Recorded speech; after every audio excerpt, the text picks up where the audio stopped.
And it looked like there is more drama coming out of the Caitlin Clark pipeline with her final preseason game. I wish Caitlin Clark gets back, or I can't feel my face. Oh. I can't feel it. Are they? She gonna do it. So Nah. I don't think she Let that go. I'm gonna just be honest. Caitlin. Both Caitlin Clark and the referees, who reportedly obtained their licenses from a Cracker Jack box, are back. Don't assume that the whistleblower circus from the previous season is over. While the referees are out here dropping IQ points, she is out here dropping 30. Do they simply dislike Caitlin forever? Or did someone forget to rotate them out? This meltdown is hotter than her three-point shooting, so get some popcorn. And it's delightfully annoying, I promise. Let's get started. They need to be investigated ASAP. We see what's happening with Caitlin Clark. There's no reason you shouldn't be protecting your star player, because without Caitlin Clark, there won't be no sold-out arenas. The viewership on TV would not be like it is now, where everybody's watching it because it's must-watch TV. But we are seeing how she's being. What appears to be more difficult than protecting Caitlin Clark in the WNBA? Locating a referee who can witness it firsthand. Because we're going to do it again. When Caitlin Clark enters a WNBA game with an Indiana-sized bullseye on her back, she is cross-lined like she is in a 1997 WWE bout, and the referees are too preoccupied with bird watching or yoga in the corner. Given that there was no officiating during the Indiana Fever vs. Atlanta Dream game, it's possible that they believed they had signed up for the Cyrus to Seoul rather than a professional basketball league. It was a whistle-accompanied interpretative dance. WNBA refs, and start the video there and center it on that. The WNBA refs are not consistent. A hit to the arm on one play is a foul, and a hit to the arm on another play is not a foul. The inconsistency is really bad for this league, especially with all these players you got coming in. You got Caitlin leading it, right? While the other squad is trying out for Gladiators, Caitlin Clark, perhaps the most anticipated player to step onto the WNBA court in decades, is out there attempting to play hoops. She is being treated as like she owes someone money for running plays, making shots, and handing passes. Not all of the Atlanta Dream's play was aggressive.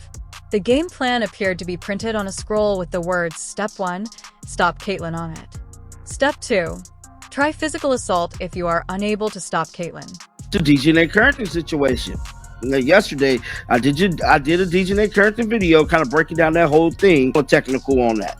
They didn't call nothing on that for her poking Caitlin Clark in the eye, and that really had me thinking like, damn, they didn't call nothing on that for her poking Caitlin Clark in the eye, and that really had me thinking like, damn, how many times did they actually, drop the ball and didn't call stuff against Caitlin?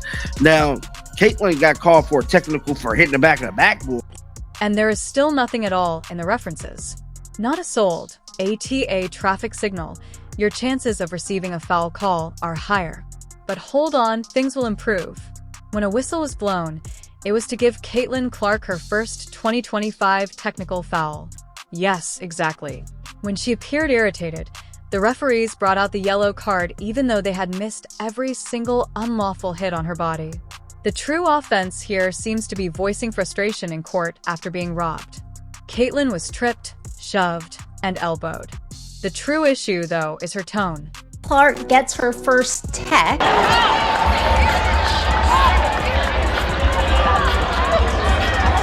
Perhaps the WNBA ought to spend money on emotion meters. Oh no, after being flung onto a chair, she scowled a little. It's AT. WNBA referees are now similar to those characters in horror films who pass the real murderer and say, H, must have been the wind. The referees would say, incidental contact, if Caitlin were thrown headfirst into a popcorn maker. Go ahead and play. I'm here to tell you, this is getting mixed reviews. Some people saying Caitlin Clark pushed off. Another person is saying the other players bear hug Caitlin Clark. But let's read what the caption stated. It says, the ref standing right there watching her put two hands on CC waist. If he didn't call that, he ain't calling the push off. Let's discuss the WNBA officiating epidemic, which raises the question of whether the referees mistook their rulebook for a capture the flag guidebook. Because it's not just Caitlin Clark who is being examined like a hockey player. She is simply the victim who is most noticeable. Additionally, visibility need to be important. She should be treated like a walking marketing miracle by the league, right? Someone who, simply by lacing her shoes, increases ticket sales, TV ratings, and social media engagement. You would anticipate that a group of Secret Service agents would take her to games while she was wrapped in bubble wrap. Let's grow women's basketball by letting defenders treat her like she owes them money. Appears to be the league's unofficial stance instead. The league official's silence is deafening. There are no declarations, no cautions, no attempts at fundamental accountability, just a spooky silence while the mayhem plays out in real time. Instead of anger, we get quiet when Clark gets beaten on national television. Less well-known athletes are receiving comparable treatment in the meantime, but without the publicity to highlight their abuse. The WNBA may want to reconsider the playbook if this is their strategy for safeguarding the sport. Ideally, it should not involve gladiatorial combat. Being pushed around, she's being slapped around, sometimes she's being punched around, and the fouls just keep getting harder and harder. When are the refs going to do their job? As a matter of fact, when is the WNBA going to do their job? Because there should be some suspensions, check. There should be some fines, check. And you should be setting an example for your star player. Because God forbid this young lady gets hurt. Everything collapses for the WNBA. So give credit where it's due. Stop with the hate behavior. Start calling the calls the way it's supposed to be. The WNBA officials' ability to continually be bad for everyone is genuinely amazing. Genuine parity and incapacity. If you will, equal opportunity neglect. No foul. You're hit across the face. People are jammed into the third row. Oh, you most likely failed. Asking a referee why they didn't call it is strictly forbidden. If you dare to challenge their holy silence, you will receive a technical. In this level, the standard for misbehavior is so low that it may even be underground. Let's go over Caitlin Clark's notorious technical again. What was the crime? Exactly? Breathing too confidently, displaying emotion, and standing erect. If being special and female is the new norm for unsportsmanlike behavior, we might as well give out technicals right away to avoid any tension. However, this isn't about one poor call or game. With each passing quarter, the pattern becomes increasingly obvious. IT seems the plan is to bulldoze Caitlin Clark and hope the referees would shrug, sip their coffee, and act as if it never happened if you can't beat her with talent. The lesson being sent is to play fairly rather than hard. We'll ignore that since it's play dirty. I want to see none of the calls being missed like we seen last year, bro. These referees have to get it together. Now, we know the Indiana Fever front office did everything they had to do, put the right pieces around Caitlin Clark, make sure they make it far in the playoffs, and possibly get a WNBA championship. Well, that part is done. We got a new team. We got a new coach. They got everything they need to do to take off for the 2025 season. The only thing left is these WNBA referees. This need to be talked about, just like it was supposed to be talked about at the conclusion of that season. And I'm back on a bumper, bro. I am not letting up on them damn WNBA referees because they are the biggest haters when it comes to Caitlin Clark. And we did really see you, Atlanta Dream. You performed a full-fledged live-action episode of American Ninja Warrior with Caitlin Clark cast as the primary obstacle rather than primarily playing defense. When someone shouted, "She made it through the gauntlet because that wasn't basketball," I was almost expecting a buzzer to sound. The show was a full contact stunt. Additionally, the WNBA officiating staff did not recoil. Like gallery critics, they stood there appreciating an abstract interpretive dance and nodding in agreement, thinking, yeah, the brutality really speaks to the chaos of modern femininity. Indeed, avant-garde art. At this rate, Caitlin might as well wear cleats, football pads, and a helmet because it's obvious that standard basketball gear is insufficient to keep her from having her body scrutinized every 5 seconds. Despite knowing these referees, they would most likely give her a technical fall for being overly prepared or using safety gear in an unsportsmanlike manner. But now, let's discuss the larger tragedy. Officiating in the WNBA generally. The referees would be as erratic as a kid attempting to choose their favorite crayon. You can get away with mauling someone while driving. However, if you respond, you're immediately positioned as the melancholy villain with the mustache. Indiana Fever fans, we got another W in the preseason against the Atlanta Dream, 81-76. There's a lot that went on in this game. So this was a very competitive game. All the way through, they were given full court defense on Caitlin Clark for the most part of the game. The starters did sit after 3. Caitlin Clark finished with 13, 7, and 6. She could have had 12 to 15 assists. Wait until you see the highlights. She did drop a couple bombs. She hit 3 3-pointers. We did get a... The league is adamant that it wants more spectators, fans, buzz, and seats. Here's a groundbreaking idea, though. Perhaps your biggest celebrity shouldn't be treated like she's trying out for WWE Raw. It doesn't exactly scream watchable product to watch Caitlin Clark get elbowed, hip-checked, and demolished every night like she's in the thick of a Jason Bourne chase scene. And the officials are worthless. They do not serve as referees. They are whistle-equipped, exalted mannequins. More resistance would be provided by cones. Cones, at least, don't act like they have power. These referees give the impression that they are there for the cardio rather than the calls. However, the league office is the true MVP of this humiliation. No words, no acknowledgement, no silence, no disappearance. Not even the cliched half-hearted. We'll look into it. Just a general shrug, as though safeguarding elite players were a settings menu option. It raises the question of whether they are genuinely watching the games, or if they are merely depending on a carrier pigeon and a group of interns with dial-up. Because it appears to be carelessness masquerading as professionalism from the outside. Try demonstrating your concern first if you want your supporters to care. The only thing the WNBA is now defending is its own apathy. Biggest hurdles for Caitlin Clark and the Indiana Fever last season was the WNBA referees. Now, the front office made it their business to revamp the team, bring in more aggressive players to help them get further in the WNBA season and possibly win a WNBA championship. But before any of that stuff can even get done, we have to take a look at the misguided missile that can destroy everything this upcoming season, and that is the WNBA referees and this secret agenda. Yes, there was a secret agenda against Caitlin Clark. Let's also discuss the ridiculous fact that Caitlin Clark, a talent that spans generations, is currently facing consequences for promoting the league. Because this is exactly what it is. She is targeted more violently the more well-known she becomes. Furthermore, the league is allowing her to be transformed into a tackling dummy with eyeliner rather than taking action to defend her. What if no one called it when LeBron James was pushed into the crowd? The federal government would look into the matter. For a week, ESPN would stop covering anything else. A Cheesecake Factory would have to host an emergency press conference for the NBA commissioner. However, what do we get when Caitlin Clark has her body examined? Crickets.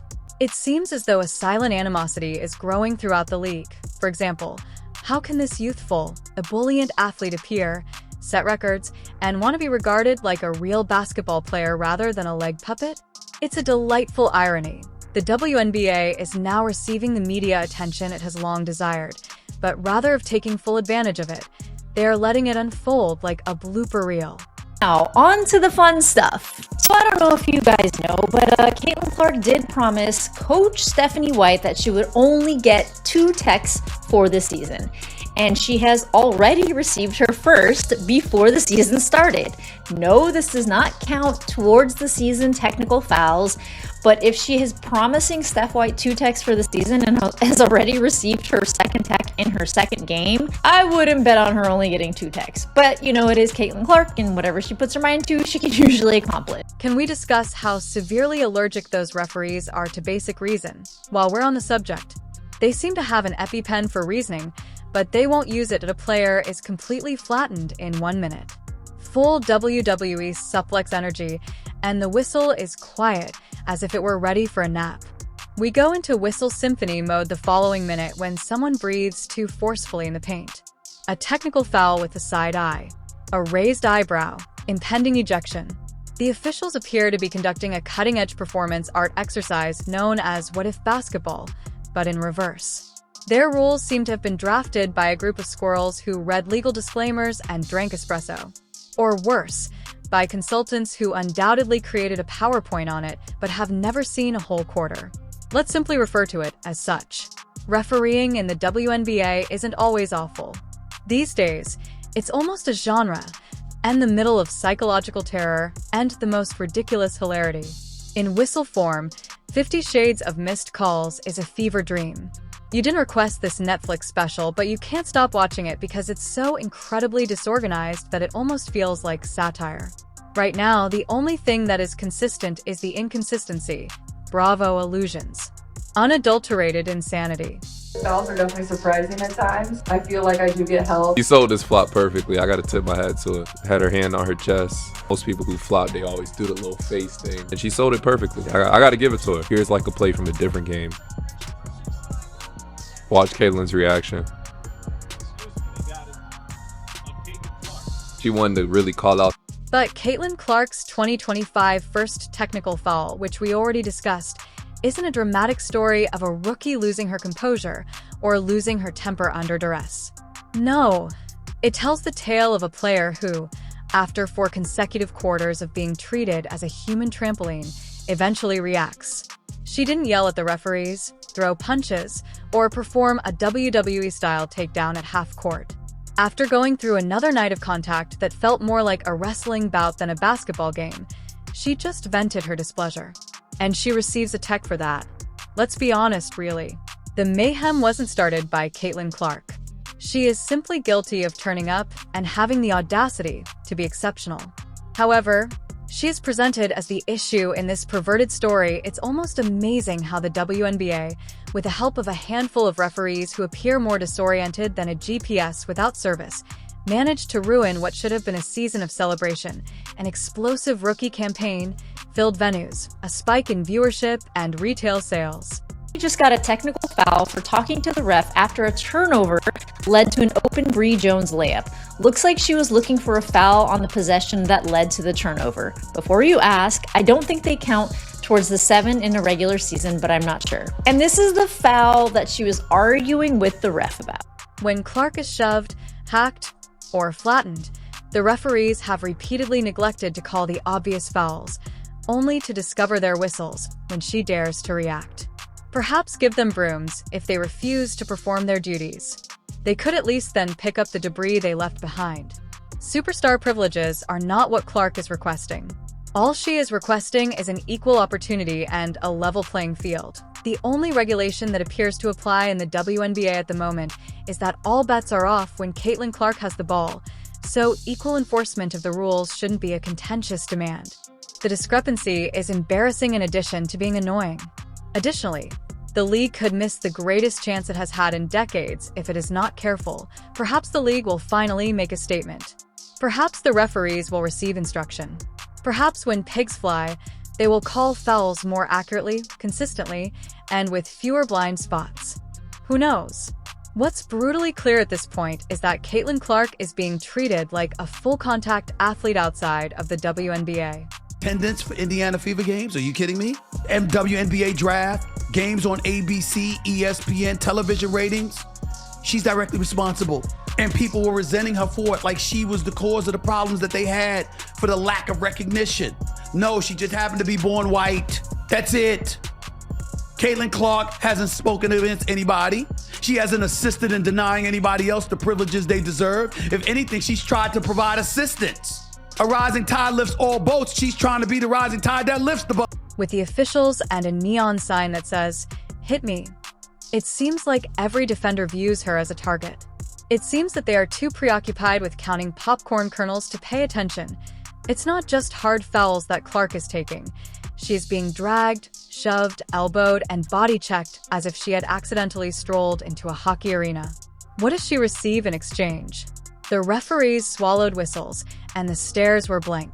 Before we end up watching her post-game interviews from a hospital bed, someone has to lower the toughness dial if this is a part of the league's welcome to the league hazing process.